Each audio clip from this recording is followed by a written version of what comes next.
من الشيطان الرجيم. بسم الله الرحمن الرحيم.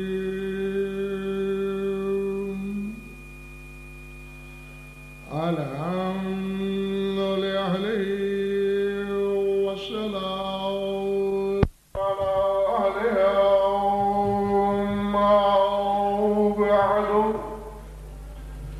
فقد قال الله تبارك وتعالى في كتابه المجيد وقوله الحق: ولقد صرفنا للناس من كل مثل وما يزيدهم إلا نفورا.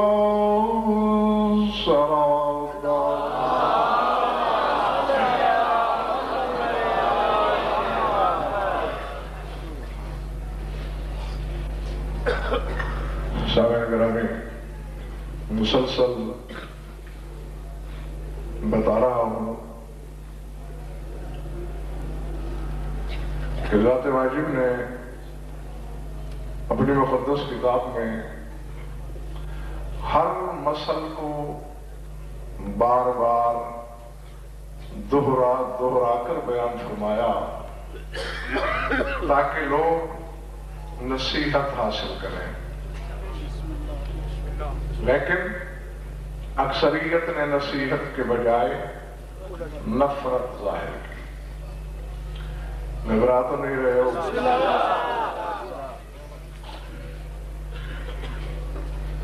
اس وقت تک ہم نے آدم کی مسئلے پہ گفتگو کی، بسم اللہ، موسیٰ کی مسئلے پہ بات ہوئی، بسم اللہ، اور کل توحید کی مسئلے پر گفتگو تھی، اور آج اس مسئلے سے میں آغاز کرنے والا ہوں۔ ابتدا اور انتہا دونوں پر محیط ہے وہ۔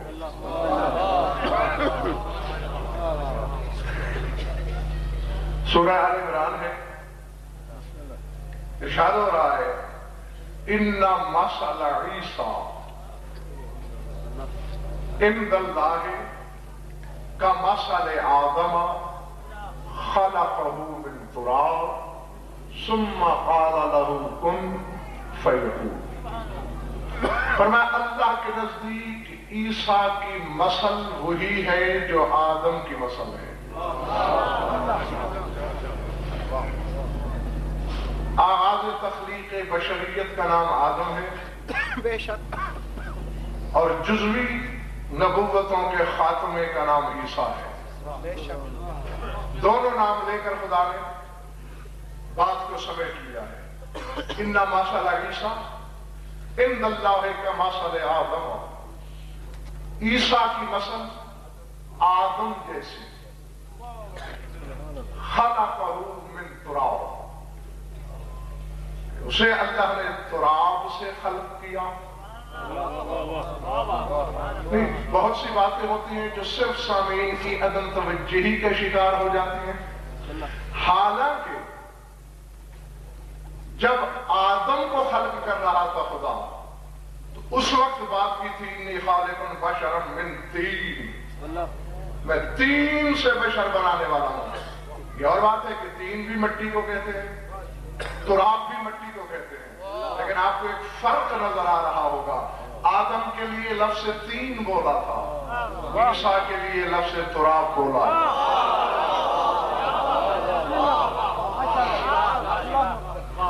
سمجھ میں آگئی بات دوستو؟ اِنَّ مَثَلَ عِیسیٰ عِندَ اللَّہِ كَمَثَلِ آدَمَ خَلَقَهُ مِن تُرَابٍ، کہ عیسیٰ بھی ترابی ہے۔ ثُمَّ قَالَ لَهُ كُن فَيَكُونُ، پھر اللہ نے اس کے لیے کن کہا، وہ ہو گیا۔ آیت نے درس کہہ دیا، آدم بھی ترابی، عیسیٰ بھی ترابی، آدم بھی کن کی پیداوار، عیسیٰ بھی کن کی مخلوق۔ یہ ہے دونوں کی تمثیل مثل۔ مجھے نہیں خبر کہ تھکن ہے آپ پر یا تازگی؟ اگر تازگی ہے سر اٹھاؤ میری آنکھوں میں آنکھیں ڈالنا اور براق دل پہ نقش کر لینا. آدم ترابی، عیسیٰ بھی ترابی، دونوں تراب سے بنے، گویا دونوں ابن تراب.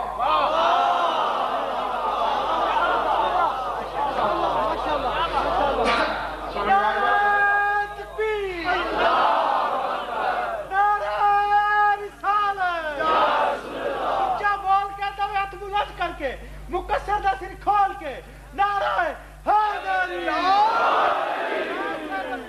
کئی مسلم آواز بلند سلوات.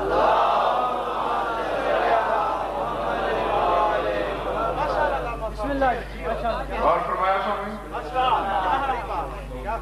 آدم تراب کا بیٹا، عیسیٰ مٹی کا بیٹا، دونوں ابنائے تراب. اب یہ بھی پنڈی والوں میں ہی یاد دلاؤں گا کہ زمانے میں کوئی ابو تراب بھی ہے.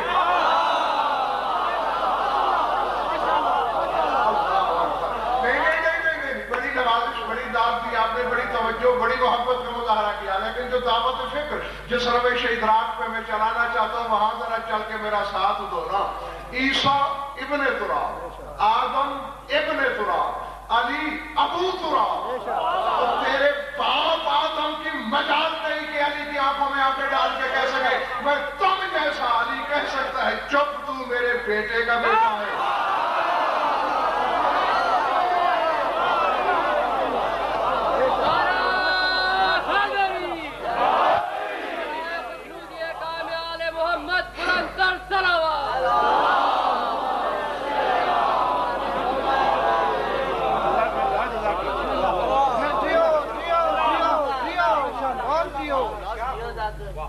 آدم کی اولاد کے کسی نالائق بچے کو یہ اختیار کس نے دیا کہ وہ علی کی برابری کا دعویٰ کر سکے؟ اچھا یہ اللہ اکبر آیت آ گئی سامنے، پڑھتا ہوں. ویسے تو اس پر ایک اسی ممبر سے پوری مجلس پڑھی ہوئی ہے میری. جن کو یاد آ جائے وہ مجلس، وہ دیگر مفاہیم کو ذہن میں رکھ لیں. جن کو یاد نہ آئے وہ آج کی بات کو بلے باندھ لیں. محفل نبوت لبریز ہے، مسجد کھچا کھچ بھری ہوئی ہے. بیٹھے بیٹھے میاں صاحب بظاہر کسی وجہ کے بغیر میرے رسول نے سر اٹھایا اور فرماتے ہیں اے صحابہ، ابھی سب سے پہلے جس کا قدم دہلیز مسجد پہ آئے گا وہ عیسیٰ ابن مریم کی مسل ہوگا. ماشاءاللہ ماشاءاللہ. مسل کا ترجمہ تو ذہن میں ہے نا؟ کیا نمونہ فرمایا جو بھی پہلے داخل ہوگا مسجد کے اندر وہ ابن مریم کی مثل ہے، شبیہ ہے، نمونہ ہے. آپ کا پتہ نہیں مسجد میں بیٹھنے والوں نے ایک لمحے کے ہزاروں حصے میں پتہ نہیں کیا کیا سوچے ہیں. ابن مریم اس کی مثل ہوگا آنے والا. عیسیٰ کی ماں بطول ہے. یہ کون ہے بطول زادہ؟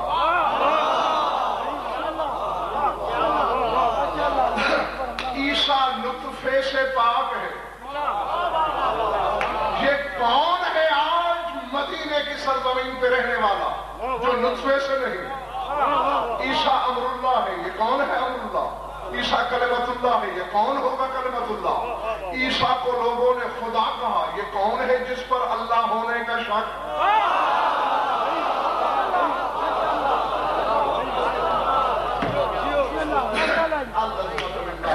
پچھلے دوست گھبرائے ہوئے تو نہیں ہو؟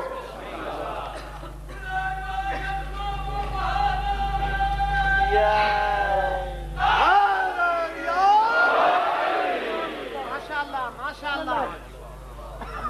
کتنی باتیں ذہن میں.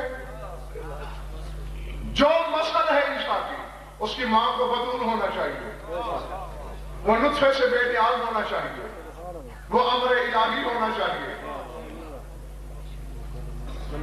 بسم اللہ، وہ کلمۃ اللہ ہونا چاہیے، اور اسے دیکھ کر بندوں کو شک ہونا چاہیے کہ یہ عبد ہے یا معبود۔ اور ہر ایک بندے کی اپنی اپنی سوچے۔ میں نے اکثر یہ کہا کرتا ہوں کہ یا علی تیری ذات میں طلسم کیا ہے کہ شک بھی تیرا کچھ بگاڑ نہیں سکا، کائنات کا بڑے سے بڑا باکمال کیوں نہ ہو، اسے شک پستی میں لے جاتا ہے، اسے شک بھی بلندی کی طرف لے جاتا ہے۔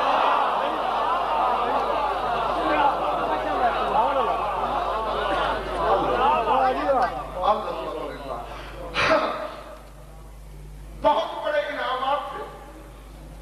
کچھ لوگوں نے سوچا،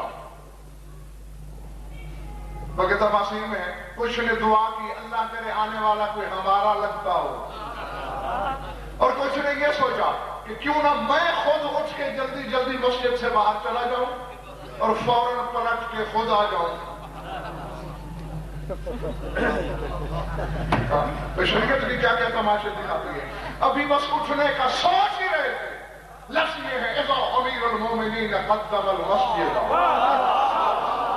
اچانک امیر کائنات نے دہلی کے مسجد پہ قدم رکھا، کوہنیاں چل گئی۔ یہ ہے ابن مریم کی مسل، ہماری طرح پیدا ہوا۔ اب یہ ذہن میں رکھ لو، پہلے دن اس عقیدے کی بنیاد رکھی جا رہی ہے کہ علی ہماری طرح پیدا ہوا ہے، ہماری طرح اس کی آمد، یہ کیسے نطفے سے پیدا، اس میں یہ کیسے ہو سکتی ہے خصوصیات۔ کسی کم ظرف نے سرگوشی کی اپنے ساتھی کے کان میں، اس سے تو ہمارے وہ خدا بہتر تھے جو ہم پہلے مذہب پہ چھوڑ کے آئے، بس یہ کہنا تھا، فوراً آیت ہے، سورہ زخرف ہے، حق ہے تمہارا دیکھنا، بے شک قرآن مجید نبی لے آؤ میز پر۔ آیت کہہ رہی ہے لما ضرب ابن مریم مثلا اذا قومك منه يصدون وقالوا آلهتنا خير ام هو ما ضربوه لك الا جدلا بل هم قوم خصمون ان هو الا عبد انعمنا عليه وجعلناه مثلا لبني اسرائيل۔ فرمایا میرا بھی جب عیسیٰ ابن مریم کی مثل بیان کی، تیری قوم کے چہرے بگڑ گئے، ان کے ماتھے پہ شکن آ گئی، اور لوگوں نے یہ کہا آلہتنا خیر ام ہو، ہمارے پچھلے مذہب والے خدا اس سے بہتر تھے۔ ما ضربوہ لک الا جدلا، یہ جھگڑالو لوگ ہیں، جھگڑے والی قوم ہے۔ ہم آنے والے کو اللہ نہیں منوانا چاہتے، ان هو الا عبد، آنے والا عبد ہے، یہ بندہ ہے، بس بات اتنی ہے کہ انعمنا علیہ، ہم نے اس پر انعامات کی بارش کی ہے۔ صرفانہ آخری بندے تک آگے اللہ کہتا ہے ہم نے جو عیسیٰ کے ساتھ مثال دی ہے علی کی، اس کا سبب یہ ہے کہ جعلناہ مثلا لبنی اسرائیل، ہم تو بنی اسرائیل کو مثل سمجھانا چاہتے تھے کہ جب یہ میرے گھر میں آنے والا میرا بیٹا نہیں ہے،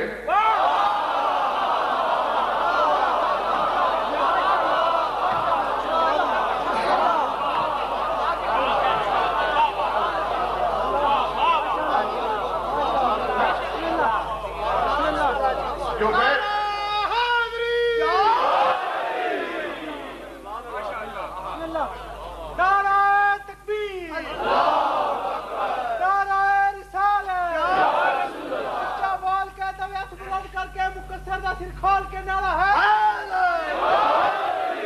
امام زمانہ بواز بلند سلوات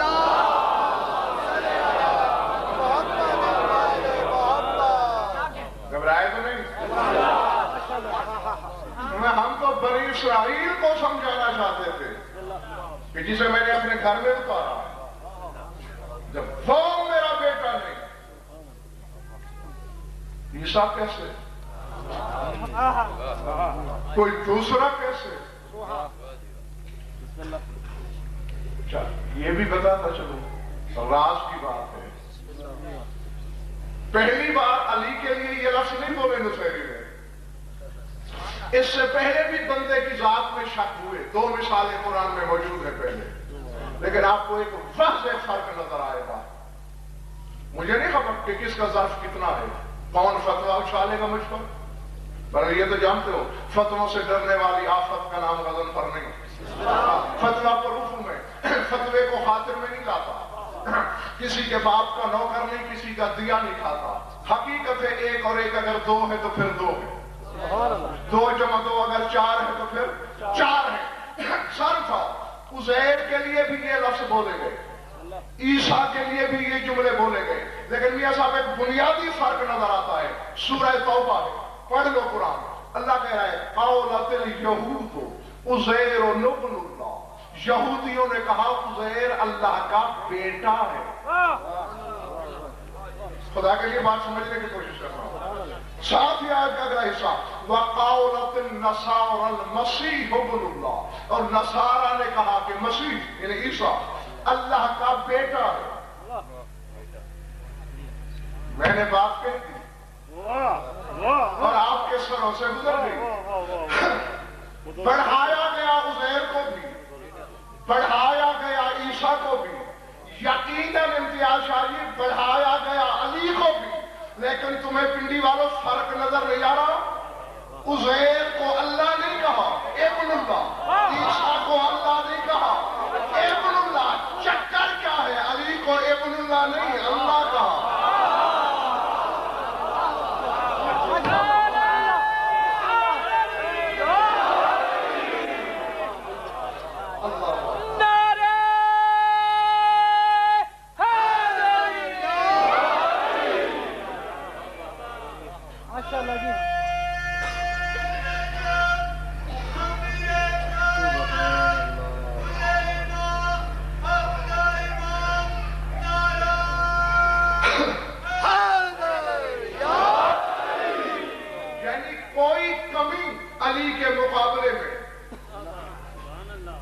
بشریت کو نظر آئی ورنہ سیدھا سادہ عیسیٰ کو کہہ دیتے اللہ ہے، نے کہا اللہ کا بیٹا ہے، باپ افضل ہوتا ہے بیٹے سے۔ کوئی کمی چشم انسانیت کو عزیر میں نظر آئی، کہا ابن اللہ ہے، لیکن علی کے لیے یہ لفظ نہیں بولا گیا۔ اور آؤ چلو ابنیت کی حقیقت کو بھی دیکھ لیتے ہیں۔ سبحان اللہ۔ آیت ہے سورہ مائدہ، کون سا سورہ؟ مائدہ، بڑی عجیب و غریب آیت ہے، لکھنا لوح دل پر، ارشاد ہو رہا ہے قالت الیہود والنصارى نحن ابناء اللہ واحباؤہ قل فلم يعذبكم بذنوبكم بل انتم بشر ممن خلق یغفر لمن یشاء ویعذب لمن یشاء۔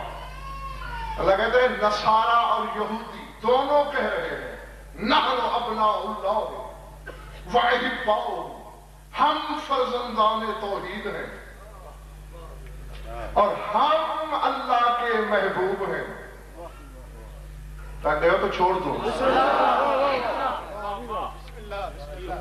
ہاں دو کام میں نہیں کروں گا، سوتے کو جگانے کی عادت نہیں مجھے، قوت خرید ہوگی تو چلتا رہوں گا، اور سمجھ لینا ہے میں نے۔ قالت الیہود والنصارى، یہود کہہ رہے ہیں، نصارہ کہہ رہے ہیں کیا؟ نحن ابناء اللہ، ہم اللہ کے بیٹے ہیں، ہم فرزندان توحید ہیں، وَأَحِبَّاؤُهُ، ہم اللہ کے محبوب ہیں۔ اللہ کہہ رہا ہے خود اے میرے حبیب ذرا اپنی پاکیزہ زبان کو تکلیف دینا، ان جاہلوں سے کہے فَلِمَ يُعَذِّبُكُمْ بِذُنُوبِكُمْ، اگر واقعی تم فرزندان توحید ہو اور محبوب خدا ہو تو پھر اللہ تمہیں تمہارے گناہوں پر عذاب کیوں دیتا ہے؟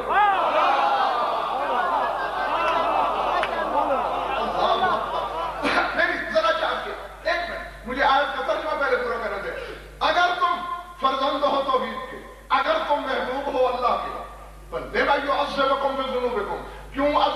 ملتا ہے تمہیں تمہارے گناہوں پر، سارے کھانا، روایت نہیں آیت ہے۔ میرے حبیب سے کہہ دو نہ تم فرزندان توحید ہو، نہ تم محبوب خدا ہو، بل انتم بشر ممن خلق، بلکہ تم تو اللہ کی مخلوق میں بشر ہو۔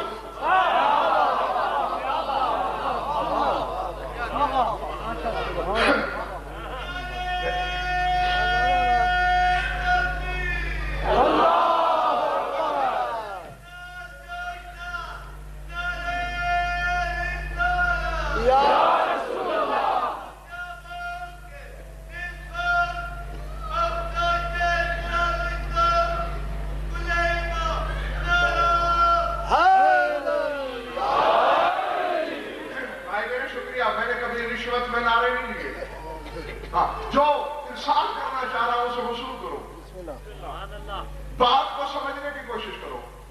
آیت کیا کہہ رہی ہے؟ تم نہ فرزندان توحید ہو، نہ محبوب خدا ہو، بلکہ ہو کیا؟ بل انتم بشر۔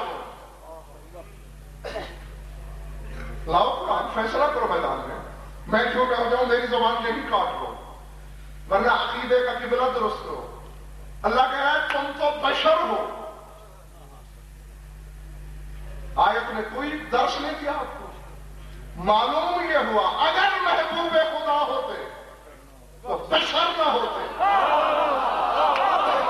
یہی کچھ تو میاں صاحب اتنی دیر سے میں ماتھا پکڑ کے سمجھانے کی کوشش کر رہا ہوں، جو بشر ہوتا ہے وہ محبوب خدا نہیں ہوتا، اور جو محبوب خدا ہوتا ہے وہ بشر نہیں ہوتا۔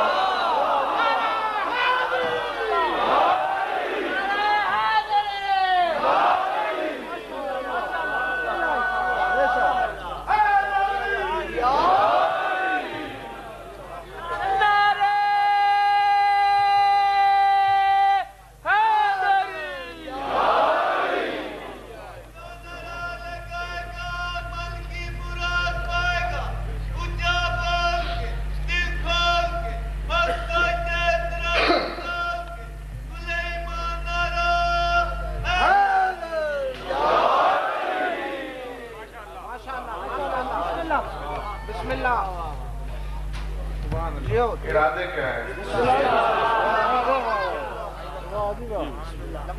ارادے آج بھی لمبے ہیں۔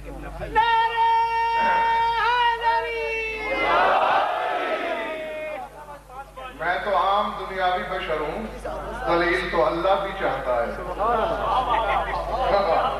خالی قولی دعوے کو وہ بھی تسلیم نہیں کرتا، میں کیسے مان لوں گا؟ قوت خرید ہے، ہاں تو پھر نقدی شو کراؤ۔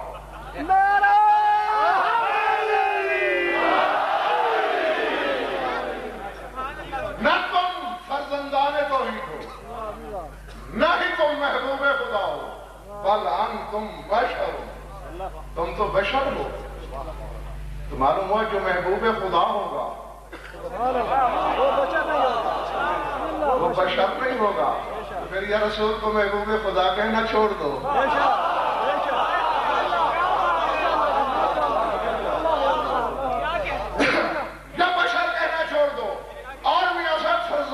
توحید کا لفظ بھی ہم پہ نہیں بولا جائے گا، یہ بھی انہی پہ بولا جائے گا جو بشر نہیں ہے۔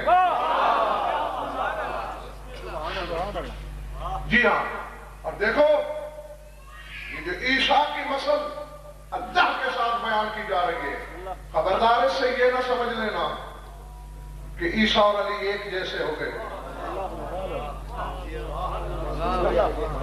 یہ تو ایسے ہے، آپ نے چند پڑھنے والوں کا نام لیا، ایک بہت بڑے عالم کا بھی لیا اور ایک مرثیہ خان کا بھی لیا۔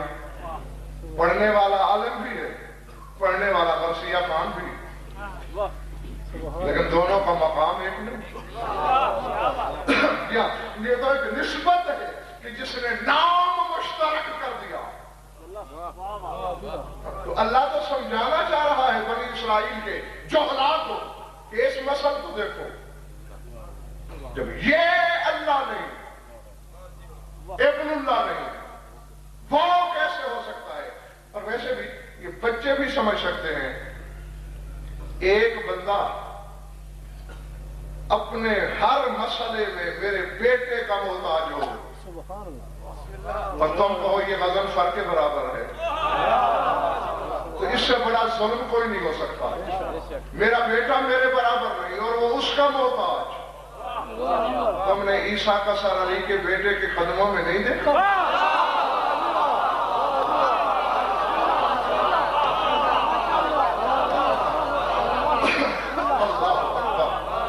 اللہ اکبر۔ راؤ نہیں، میں میرے کو چلتے چلتے یاد دلاتا ہوں، حقیقت سامنے لاتا ہوں، روز روشن کی طرح بات واضح ہوتی ہے۔ قرآن نے فیصلہ کیا ہے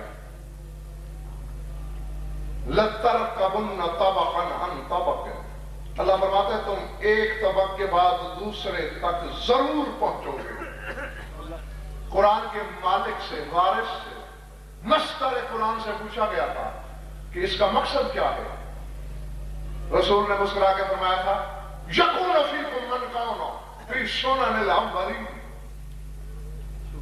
حظو النار بالنار، فرمایا جس طرح جوتیوں کے دونوں پاؤں برابر ہوتے ہیں، اس طرح جو کچھ بنی اسرائیل کے دور میں ہوا ہے اچھا یا برا وہ سارا میری امت میں بھی ہے۔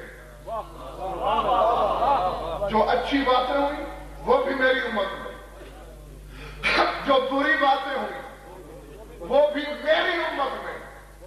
فرمایا اللہ نے میرے واقعات کو انبیاء بنی اسرائیل کے واقعات سے مربوط کر دیا ہے۔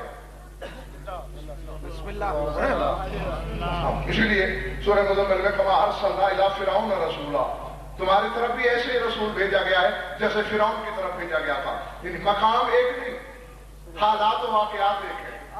موسیٰ کے 12 نائب تھے، تمہارے نبی کے بھی 12۔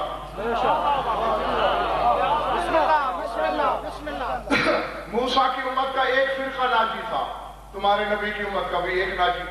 موسیٰ کے 12 نائبوں میں سے پیر دادا صاحب 12واں نائب آج تک زندہ بھی ہے، غائب بھی ہے۔ عیسیٰ اور تیرے نبی کا 12واں نائب آج تک زندہ بھی ہے، غائب بھی ہے۔ موسیٰ کے ایک نائب نے ڈوبا ہوا سورج لوٹایا تھا، تیرے نبی کے ایک نائب نے ڈوبا ہوا سورج لوٹایا۔ موسیٰ کے ایک نائب کو کچھ لوگوں نے خدا کہا، تیرے نبی کے ایک نائب کو، یعنی یہ چند مثالیں میں نے دی ہیں اور یہیں سے تم سارے مسئلے حل کر سکتے ہو۔ اب مجھ سے لوگ پوچھتے ہیں، کل بھی مجھے کوئی چٹ پکڑا رہا تھا کہ رسول کی بیٹیاں کتنی ہیں، بس اسی کلیے کو دیکھ لو۔ موسیٰ کے حالات و واقعات ملنے چاہیے ہمارے نبی سے، علماء سے تحقیق کر کے پوچھ موسیٰ کی بیٹیاں کتنی تھیں۔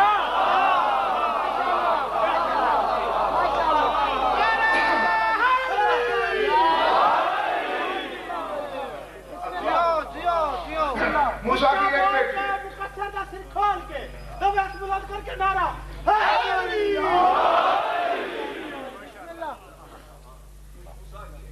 ایک بیٹی، تیرے نبی کی بھی تو مطلب ہے کہ جس طرح یہ اچھی باتیں مل رہی ہیں تو ہر اچھی بات کا نمونہ ہونا چاہیے امت رسول میں، بسم اللہ، ہر بری بات کا بھی۔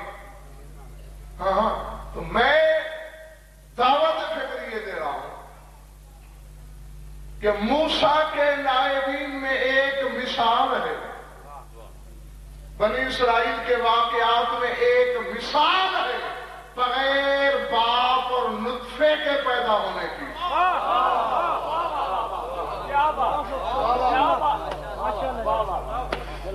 ہے یہ نہیں؟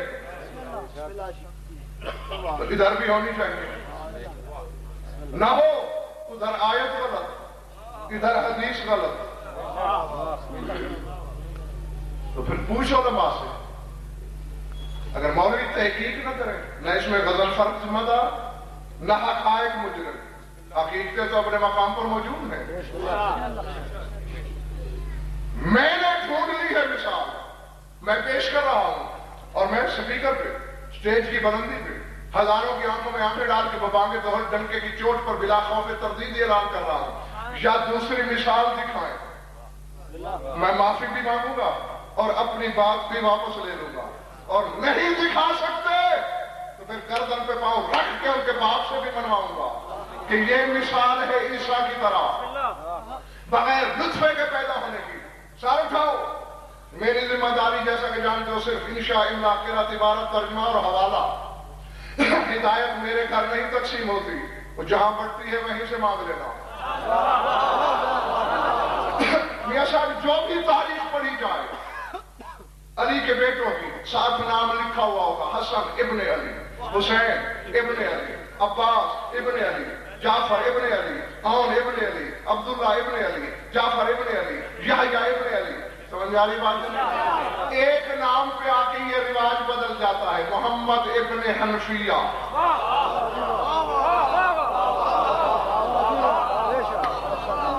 آقا جی پہلی دفعہ سن رہے ہیں زندگی میں. بسم اللہ. گیا تو چھوڑ دوں. حافظ مجھے پڑھنا برائے پڑھنا نہیں آتا. ہاں ہے نا محمد ابن حنفیہ. جو جانتے ہو تائید کر دو, جو نہیں جانتے تحقیق کر لو. حنفیہ تو سرکار محمد کی والدہ ماجدہ کا نام ہے, علی کے حرم محترم کا نام ہے. سارے بیٹے باپ کے نام پر مشہور ہے, یہ ماں کے نام پر کیوں؟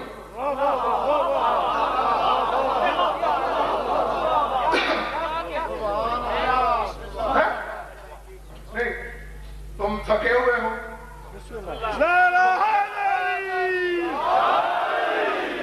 جو بات میں نے شروع کی ہے یہ تو پڑھتا ہوں, اس کے بعد سمیٹ لیتا ہوں, کیونکہ زبردستی سماعتوں میں ٹھونسنا مجھے آتا ہی نہیں. مجھے تو سامنے مجبور کرتے ہیں کہ اگر کچھ سینے میں ہے تو اسے باہر اڑا.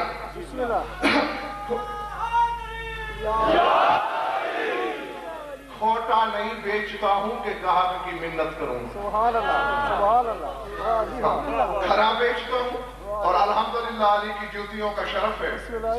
جو اس دکان سے ملتا ہے وہ صرف اسی دکان سے ملتا ہے. اس لیے ناز سے بیچتا ہوں, نخرے سے بیچتا ہوں. بس یہ سن لو اور پھر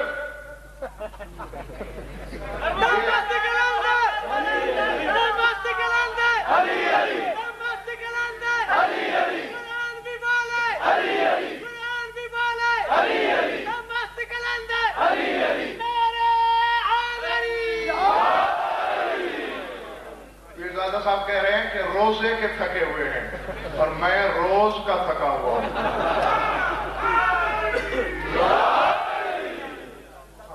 یہی پیٹرول ہے میرا, یہی ڈالتے جاؤ اور بس سفر ہوتا رہے گا. پھر طرف دیکھو ہار بیٹا. اور ہاں اگر کوئی جاہل کہے چونکہ یہ جناب سیدہ کے وطن سے نہیں اس لیے ماں کے نام پہ مشہور ہو گیا ہوگا, تو پھر کوئی ام المنین کا بیٹا مشہور کیوں نہیں ہوا؟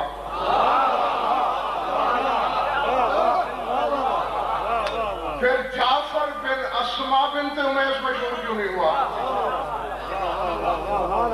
اور بھی تو صرف ایک بیٹا ماں کے نام پر مشہور ہے پنڈی والوں. کیوں؟ پڑھو کتابیں. ذمہ دار میں اس منبر سے نجف کا حوضہ علمی کا دنیاوی چھوٹی سے چھوٹی عدالت سے لے کر اللہ کی عدالت تک دین و دنیا دونوں کی ذمہ داری میری. ہاں لے آؤ کسی مائی کے لال کو جو غزل پر کتابیں کے رد پیش کرے. میں نے پہلے کہا یا ایسی مثال دوسری دکھائے. جب تک نہیں دکھا سکتا پھر تب تک ماننا پڑے گا. حنفیہ نام ہے سرکار محمد کی مادر گرامی کا. ماں باپ نے نام خولا رکھا تھا. یہ بھی قید ہو کے شادی آئی تھی دربار میں پہلی خلافت کے زمانے میں. ہاں مختلف مشورے ہو رہے تھے دربار میں. بیچا جائے, بولی لگائی جائے, کنیزی میں دے دیا جائے. بی بی نے عالم جلال میں کہا صاحب دربار شہر پھانک لوں گی, تمہارا فیصلہ مسلط کیا ہوا قبول نہیں کروں گی. میرے کچھ سوال ہیں جو میرے سوالوں کے جواب دے دے.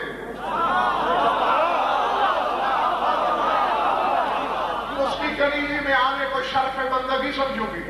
کیا پہلا سوال یہ ہے جب میں شکم مادر میں تھی کیا کیا ہوا تھا؟ میری ماں نے کیا کہا تھا؟ جب میں پیدا ہوئی پھر کیا ہوا تھا؟ میری ماں نے کیا کہا تھا؟ جب میں 6 برس کی ہوئی میری ماں نے مجھے وصیت کون سی کی؟ مجھے امانت کون سی دی؟ اور وہ امانت اس وقت کہاں ہے؟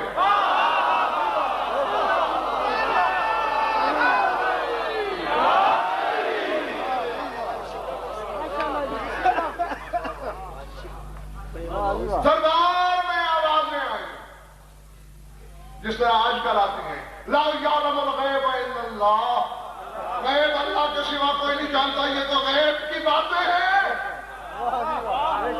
یہ کہنا تھا بھائی ریاض 600 برس کی عمر کے ایک بوڑھے نے کمر کے خم کو زور مودت سے سیدھا کیا، نام جس کا سلمان ہے، مسکرا کے کہا بھائی گھبرانا نہیں، ابھی تک زمین پہ ایک ایسا موجود ہے جسے غیب سجدے کرتا ہے۔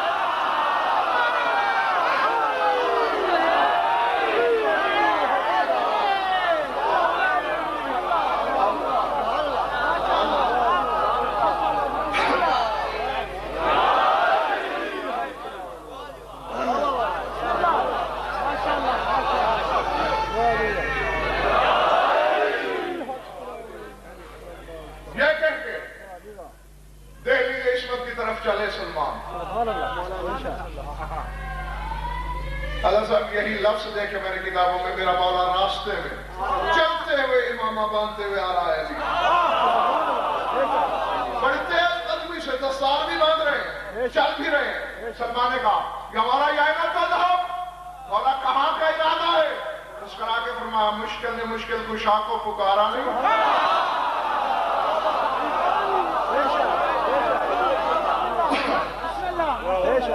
مشکل نے آواز نہیں دی، ہمارا کچھ ایسا ہے تو صحیح، فرمایا اسی لیے آ رہا ہوں۔ دربار میں پہنچے، کھولا چونکی ہے، آپ کو میرا نام کیسے معلوم؟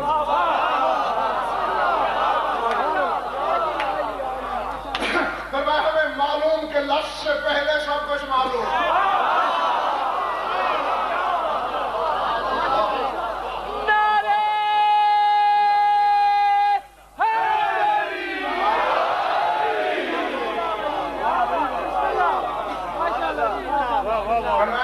سوال سنوں یا جواب دوں؟ سوال آپ جانتے ہیں کہ میں نے کیا پوچھا؟ تو میں سوالوں کی پیدائش سے پہلے جانتا ہوں۔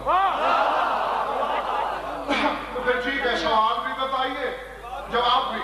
تو میں بس میرے جوابوں میں میرے سوال موجود۔ جب تو شکم مادر میں تھی بہت قحط پھیل گیا تھا،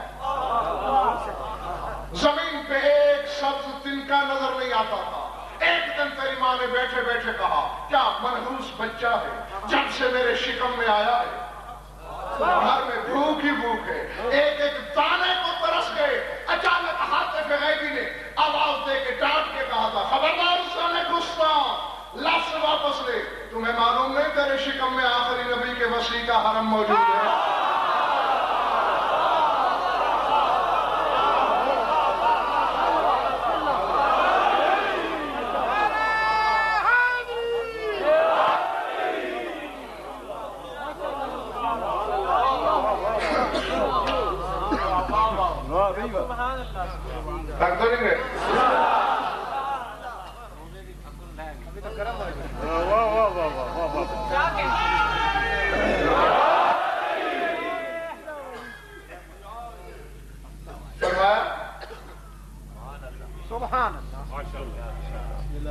صحیح کہا میں نے کھولا